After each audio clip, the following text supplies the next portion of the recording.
بسم اللہ الرحمن الرحیم۔ رمضان المبارک میں جب آپ کا قرآن کی تلاوت مکمل کریں تو ایک اہم بات ضرور یاد رکھیں کہ صرف ختم کر لینا ہی کافی نہیں ہوتا، بلکہ اس موقع پر کچھ خاص اعمال بھی کرنے چاہیے جن سے اس عمل کی برکت اور قبولیت بڑھ جاتی ہے۔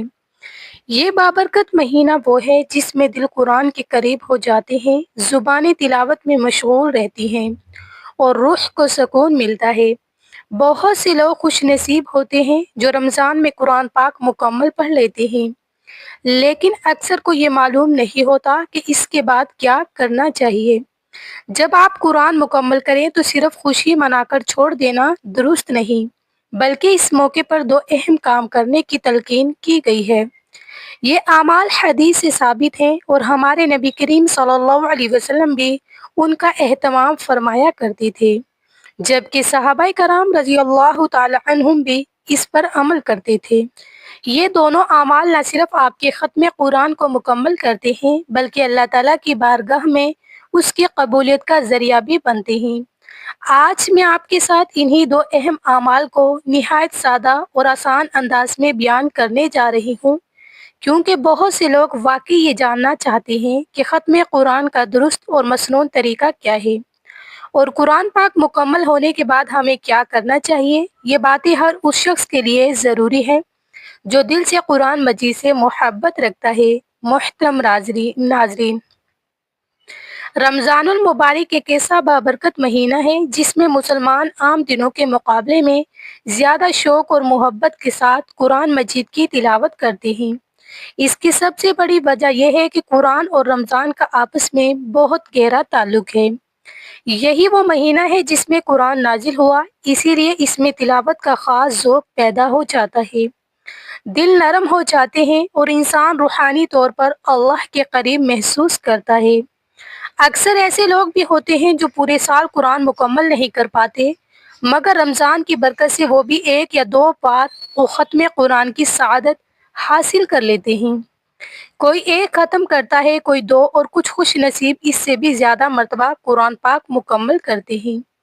لیکن اصل بات صرف ختم کرنا نہیں بلکہ اسے صحیح طریقے سے مکمل کرنا اور اس کے بعد کے اعمال کو ادا کرنا ہے۔ اب یہاں ایک اہم سوال پیدا ہوتا ہے، جب قرآن پاک مکمل ہو جائے تو ہمیں کیا کرنا چاہیے؟ عام طور پر دیکھا گیا ہے کہ جیسے ہی سورۃ ناس کی تلاوت ختم ہوتی ہے، لوگ فوراً قرآن بند کر دیتے ہیں اور سمجھتے ہیں کہ بس ختم ہو گیا، اب کوئی اور عمل باقی نہیں۔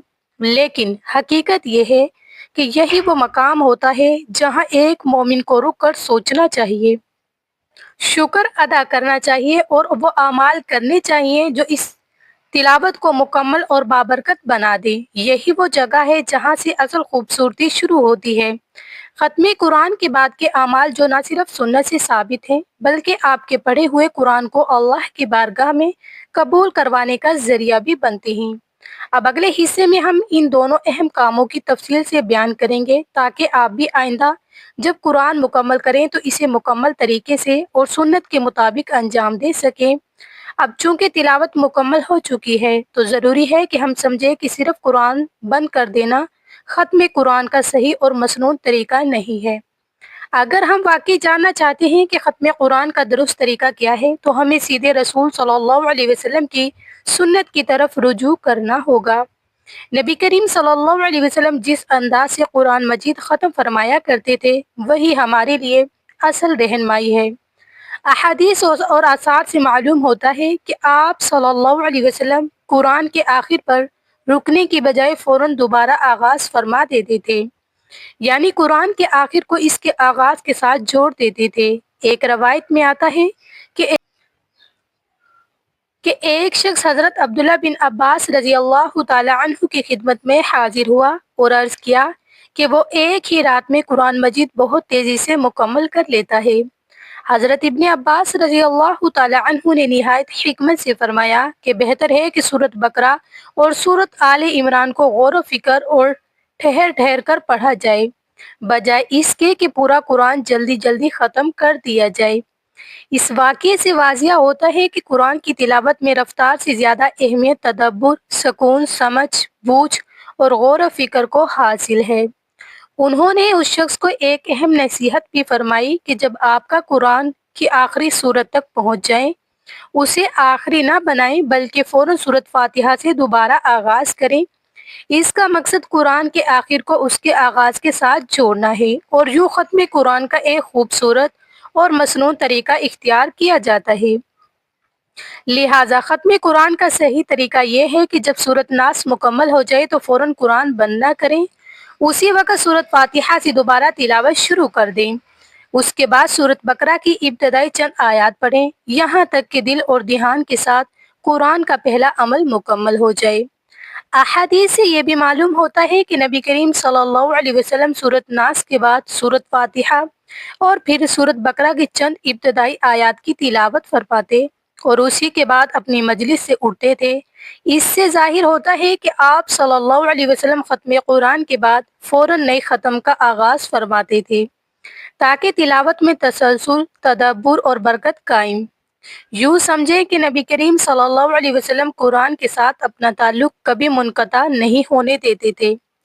اسی لیے ختم قرآن پر سب سے پہلا عمل یہ ہے کہ ہم ختم قرآن کا صحیح اور مسنون طریقہ اختیار کریں، یعنی سورت ناس پر آ کر قرآن بند نہ کریں بلکہ فوراً سورت فاتحہ سے دوبارہ آغاز کریں اور سورت بقرہ کی ابتدائی آیات تک تلاوت کریں۔ یہی وہ پہلا عمل ہے جو ختم قرآن کے موقع پر کرنا چاہیے، کیونکہ یہ عمل نبی کریم صلی اللہ علیہ وسلم اور صحابہ کرام رضی اللہ تعالی عنہم اجمعین کی سنت سے ثابت ہے۔ محترم ناظرین، ختم قرآن کے بعد دوسرا نہایت اور اہم مسنون عمل دعا ہے۔ اکثر لوگ اسے معمولی سمجھ کر نظر انداز کر دیتے ہیں، لیکن حقیقت یہ ہے کہ یہی وہ لمحہ ہوتا ہے جو قبولیت کے خاص اوقات میں شمار ہوتا ہے۔ سب سے پہلے وہ دعا پڑھیں جو عموماً قرآن پاک کے آخر میں لکھی ہوتی ہے، کیونکہ یہ دعا ختم قرآن کی مناسبت سے مرتب کی گئی ہے اور اس میں قرآن کی برکت، ہدایت اور مغفرت کی دعائیں شامل ہوتی ہیں۔ اس دعا کے بعد صرف اسی پر اکتفا نہ کریں بلکہ اپنے دل کی گہرائی سے اپنی زبان اور اپنی حالت کے مطابق اللہ سے کھل کر دعا کریں۔ احادیث مبارکہ سے یہ بات بھی ثابت ہوتی ہے کہ ختم قرآن کے وقت دعا بہت قبول ہوتی ہے۔ حضرت عبداللہ بن عباس رضی اللہ تعالی عنہ سے روایت ہے کہ رسول اللہ صلی اللہ علیہ وسلم جب قرآن مکمل فرماتے تو صحابہ کرام رضی اللہ تعالی عنہم کو جمع کرتے اور پھر اجتماعی دعا فرماتے۔ اس سے واضح ہوتا ہے کہ ختم قرآن صرف تلاوت کا اختتام نہیں بلکہ اس کے بعد دعا کرنا بھی سنت ہے، اور یہ عمل قرآن کی برکت کو بڑھانے کا ذریعہ بنتا ہے۔ یہ وہ خاص لمحہ ہوتا ہے جب رحمت کے دروازے کھلے ہوتے ہیں اور بندہ جو دل سے اللہ تعالیٰ سے مانگتا ہے وہ عطا کیا جاتا ہے۔ احادیث میں یہ بھی آیا ہے کہ جو شخص رات کے وقت قرآن مکمل کرتا ہے فرشتے صبح تک اس کے لیے دعا کرتے رہتے ہیں، اور جو دن کے وقت ختم کرتا ہے اس کے لیے شام تک فرشتے دعاؤں میں مشغول رہتے ہیں۔ ذرا سوچیں، جب خود فرشتے دعا میں شامل ہوں تو اس وقت کی دعا کس قدر باوزن اور مقبول ہوگی۔ اسی لیے ختم قرآن کے موقع پر دعا کو کبھی معمولی نہ سمجھیں بلکہ اسے ایک عظیم نعمت جان کر پوری توجہ اور عاجزی کے ساتھ ادا کریں۔ دعا کا طریقہ بھی سادہ اور دل سے جڑا ہوا ہونا چاہیے۔ بہتر ہے کہ آپ اپنے گھر والوں کو جمع کریں، بچے ہوں یا بڑے، سب کو اکٹھا کریں، پھر ہاتھ اٹھا کر اللہ کے حضور عاجزی کے ساتھ کھڑے ہوں۔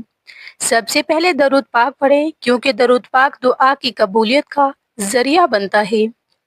اس کے بعد اگر آپ کو عربی دعائیں یاد ہوں تو وہ پڑھیں، سورت فاتحہ کی تلاوت کریں اور جو مسنون دعائیں آتی ہیں وہ بھی شامل کریں۔ اس کے بعد اپنے الفاظ میں اللہ کے سامنے کھل کر دعا کریں، یوں عرض کریں، اے اللہ، یہ سب کچھ تیری توفیق سے ممکن ہوا، اگر تو نہ دیتا تو میں قرآن مجید مکمل نہ کر پاتا۔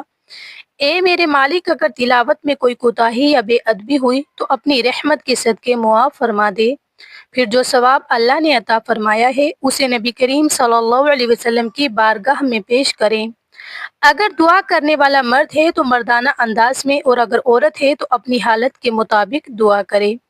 اس کے بعد پوری امت مسلمہ کے لیے دعائیں کریں اور سب کو حصہ دیں، خاص طور پر اپنے مرحوم والدین، رشتہ دار اور تمام مرحومین کو یاد رکھیں۔ یہ لمحہ مرحومین کے لیے بھی ایک عظیم تحفہ بن سکتا ہے۔ ساتھ ہی اپنی ذاتی دعائیں بھی کریں۔ اگر کوئی پریشانی، مسئلہ، بیماری، رزق کی تنگی یا دل کا بوجھ ہے تو سب کچھ اللہ کے سامنے رکھ دیں، کیونکہ یہ قبولیت اور برکت کا وقت ہے۔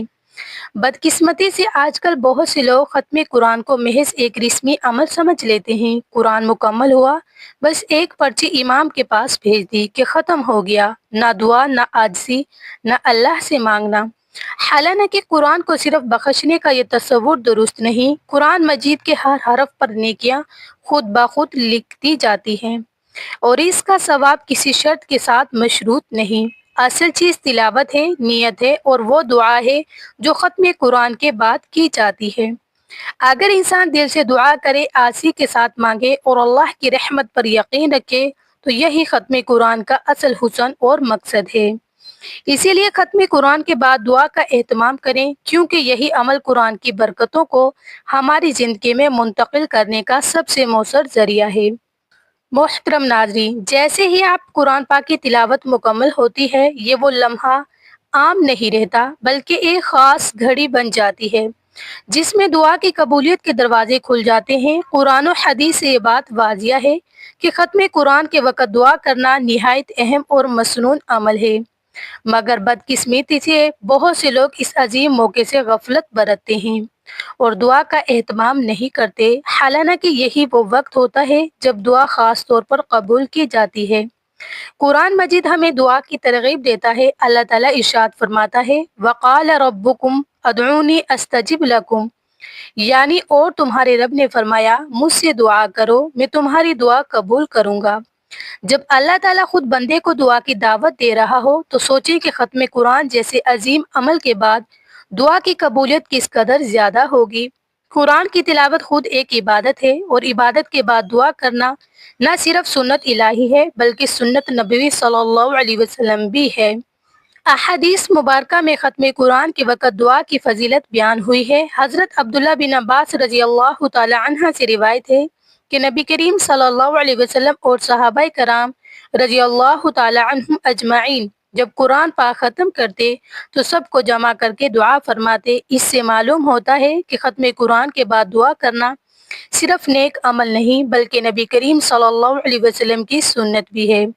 ایک اور روایت میں آتا ہے کہ جو شخص رات کے وقت قرآن مکمل کرتا ہے، فرشتے صبح تک اس کے لیے دعا کرتے ہیں، اور جو دن کے وقت ختم کرتا ہے، فرشتے شام تک اس کے لیے دعا میں مشغول رہتے ہیں۔ یہ ظاہر کرتا ہے کہ ختم قرآن کے بعد دعا کی اہمیت اور قبولیت کس قدر بلند مقام رکھتی ہے۔ اللہ تعالیٰ سے دعا ہے کہ اللہ تعالیٰ ہمیں دین کی باتوں کو سننے، سمجھنے اور عمل کرنے کی توفیق عطا فرمائے اور ہمارا خاتمہ ایمان پر فرمائے، آمین ثم آمین۔ ناظرین، اگر ویڈیو پسند آئے تو چینل کو سبسکرائب کریں، ویڈیو کو لائک اور زیادہ سے زیادہ شیئر کیجیے۔ جزاک اللہ۔